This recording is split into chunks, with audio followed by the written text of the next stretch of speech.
Village secretary పెడితే ఆ 1,26,000 మంది ఒక్కొక్కరు 45 నుంచి 50 పెన్షన్లు ఇవ్వగలిగితే ఎన్ని రోజులు పడుతుందండి? ఇది ఆ ఊర్లో ఉండేవాడు 50 మందికి ఇవ్వడానికి ఎన్ని రోజులు పడుతుంది? సంవత్సరం పడుతుందా? మార్నింగ్ అండ్ ఈవినింగ్ అయిపోదు? ఎందుకు చేయలేదు? ఒకరోజు కాకపోతే రెండో రోజు అయిపోతుంది. అలాంటిది చేయకుండా నేను చీఫ్ సెక్రటరీకి ఫోన్ చేసి చెప్పాను, ఎలక్షన్ కమిషన్కి ఫోన్ చేసి చెప్పాను, మీరు తప్పు చేస్తున్నారు, ఎగ్జిస్టింగ్ సిస్టమ్ ఉంది, ఈ ప్రభుత్వం కావాలని పేదవాళ్ళని ఇబ్బంది పెట్టే కార్యక్రమం చేస్తున్నారు, ముసలి వాళ్ళని అందులో కూడా అనారోగ్యం ఉండేవాళ్ళని వీళ్ళంతా కలిసి సచివాలయానికి రమ్మంటున్నారు, ఇది మంచిది కాదంటే చాలా స్పష్టం కాదని చెప్పింది. మేము ఆలోచిస్తాం, వీలైతే మేము ఇంటి దగ్గర డిస్ట్రిబ్యూట్ చేస్తామన్నారు. ఎందుకు డిస్ట్రిబ్యూట్ చేయలేదు? ఇంకొక మాట కూడా హైబ్రిడ్ మోడల్ అన్నాడు. ఎవరైతే రాలేకపోతారో వాళ్ళందరికీ ఇంటి దగ్గర ఇస్తాం, ఎవరైతే రాగలుగుతారో వాళ్ళకందరికి ఇస్తామన్నారు. సెకండ్ మీకు డబ్బులు ఉన్నాయా? ఫస్ట్ మీద డబ్బులు ఉన్నాయా? ఎందుకు ఇవ్వలేదు? 3వ తారీఖు ఎందుకు ఇచ్చారు? 3వ తారీఖు వెళ్ళారు, డబ్బులు ఇచ్చారా? ఎందుకు ఇవ్వలేదు డబ్బులు? అంటే ఎప్పుడు ఇచ్చారు? 3వ తారీఖు ఈవినింగ్ డబ్బులు వేశారు. 3వ తారీఖు ఈవినింగ్ ఇస్తే నిన్న ఈవినింగ్కి 86% తీసుకున్నారు. ముందు 2 రోజులు ఏం చేశారు? రమ్మనడం, వెళ్ళడం, మంచాల్లో తీసుకురావడం, పేషెంట్ని వీల్ చైర్లో తీసుకురావడం. ఇది రాజకీయ విన్యాసాలు కాకపోతే ఏంటి? వాళ్ళు బాధపడితే చూసి పైశాచిక ఆనందం పొందడం కాదంటే ఏంటిది? అంటే ఈ ముఖ్యమంత్రి ఒక సైకో. ఆ నేచర్ ఉండేవాడు ఎవడిని కష్టపడినా ఎవరు చనిపోయినా వీళ్ళకి లెక్కలేదు. వాళ్ళు చనిపోతే వీళ్ళు ఆనందపడతారు. అలాంటి దుర్మార్గమైన కార్యక్రమం చేసి ఇప్పుడు సిగ్గు ఎగ్గు లేకుండా ఆ వాలంటీర్స్ దగ్గర తప్పుడు ప్రచారం చేపిస్తూ మేమేదో అడ్డుపడ్డామని మాట్లాడే పరిస్థితికి వచ్చారు. మేము ఆ రోజు ఈరోజు చాలా స్పష్టంగా ఉన్నాం. వాలంటీర్స్ అనేవాళ్ళు రాజకీయంలో ఇన్వాల్వ్ కావడానికి వీల్లేదు. ఇది ప్రజాస్వామ్యం. ప్రజాస్వామ్యాన్ని అపహాస్యం చేసే విధంగా ప్రభుత్వ ఎక్స్పెండిచర్తో, ట్యాక్స్ పేయర్ మనీతో వీళ్ళు రాజకీయం చేసి దుర్మార్గులు కోటేయమంటే చూస్తూ ఊరుకునే పరిస్థితిలో ఉండాం. మంచి వాళ్ళకి పూర్తిగా హామీ ఇచ్చాం, మీరు ఎక్కడ ఇన్వాల్వ్ కావద్దండి, మీ ఉద్యోగాలు ఉంటాయి, మీ క్యారియర్ కూడా బిల్డప్ చేస్తామని చెప్పాం. కడాన నేను ఏ యాక్సిడెంట్ పోయానంటే 3వ తారీఖు మీరు చూస్తే మీరు ఎవ్వరూ భయపడద్దండి. మీకు కానీ ప్రభుత్వం పెన్షన్ ఇవ్వకపోతే 3 నెలలు వెయిట్ చేయండి, నేనున్నాను. ఏదైతే 4,000 రూపాయలు పింఛన్ ఇస్తాన్నామో 4,000 రూపాయల పింఛన్తో ఈ 3 నెలలు కూడా కలిపి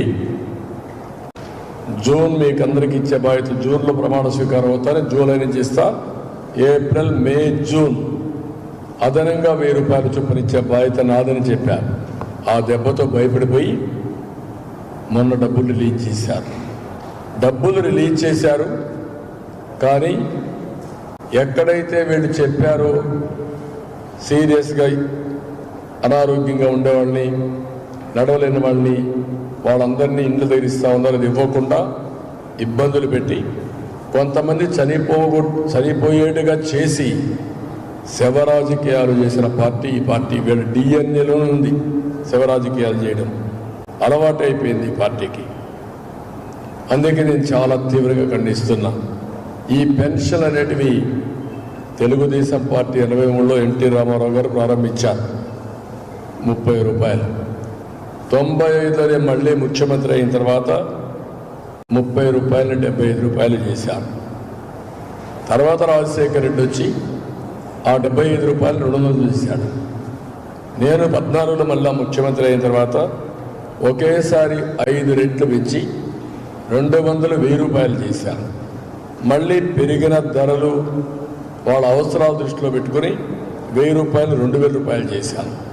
నువ్వు ఇచ్చిందంత 5 సంవత్సరాలు 250, 250 చొప్పున పెంచి మొన్న లాస్ట్ నిన్నే 3000 రూపాయలు చేశాం.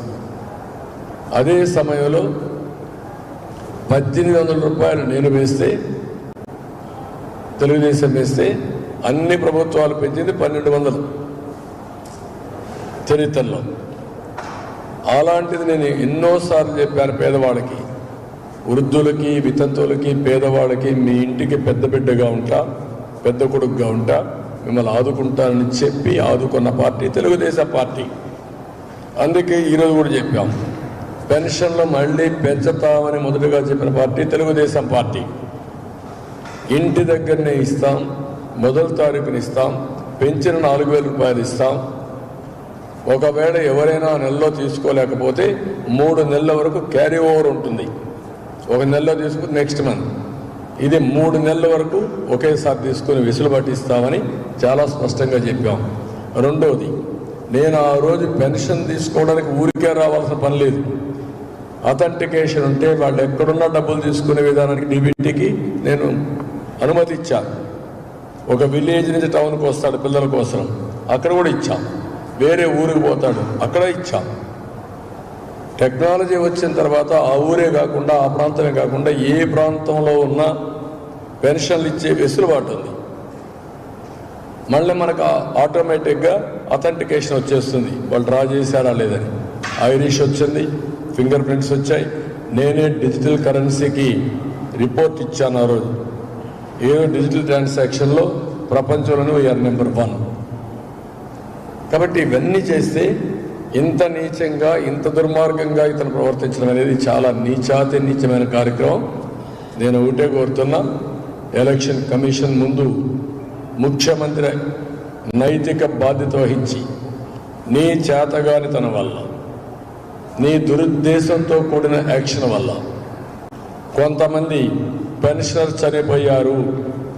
ఇవి ప్రభుత్వ హత్యలు. ఈ ప్రభుత్వ హత్యలు చేసిన ముఖ్యమంత్రికి అధికారంలో కొనసాగే నైతిక హక్కు లేదు. You resign. తక్షణమే వైదొలగాలి. నీకు అధికారం లేదు. ఇంత దుర్మార్గం, ఒక పక్క ప్రాణాలు తీస్తూ పైశాచిక ఆనందం పొందే ముఖ్యమంత్రి ఈ రాష్ట్రానికి ముఖ్యమంత్రిగా ఉండడానికి అనర్హుడు. కాబట్టి రాజీనామా చేయాలి. ఎన్నికల కమిషన్, మీరు ఎన్నికల కమిషన్గా ఒక ఆదేశాలు ఇచ్చారు, వాలంటీర్స్ అనేవాళ్ళు ఇన్వాల్వ్ కాకూడదని. దాన్ని దురుద్దేశంతో ఏ విధంగా వక్రీకరించి ప్రజల ప్రాణాలు తీశారో ఎన్నికల కమిషన్ కూడా యాక్షన్ తీసుకోవాలి. ఈరోజు ఒక్కసారి ఎన్నికలు పెట్టిన తర్వాత ఈ ప్రభుత్వం యొక్క అధికారాలు లిమిటెడ్. అధికారులు ఉన్నారు, వాళ్ళు పనులు చేస్తారు. రొటీన్గా వచ్చినటువంటి, ఎప్పటి నుంచో కంటిన్యూ అయినటువంటి శాంక్షన్ అయిన ప్రాజెక్టులు కానీ, శాంక్షన్ అయిన వర్కులు కానీ, శాంక్షన్ అయిన బెనిఫిట్స్ కానీ ఇవ్వాలి. అది ఇచ్చినప్పుడు దానికి ఏమి నియంత్రణ ఉండదు. ఆ రోజుండే పద్ధతులే కొనసాగించమని చాలా స్పష్టంగా ఇచ్చారు. అది ఇచ్చినప్పుడు వాలంటీర్స్ లేకపోతే పంచాయతీ ఆఫీసర్లు ఏమయ్యారు, సచివాలయం ఏమైంది? 13 మంది ఉన్నారు.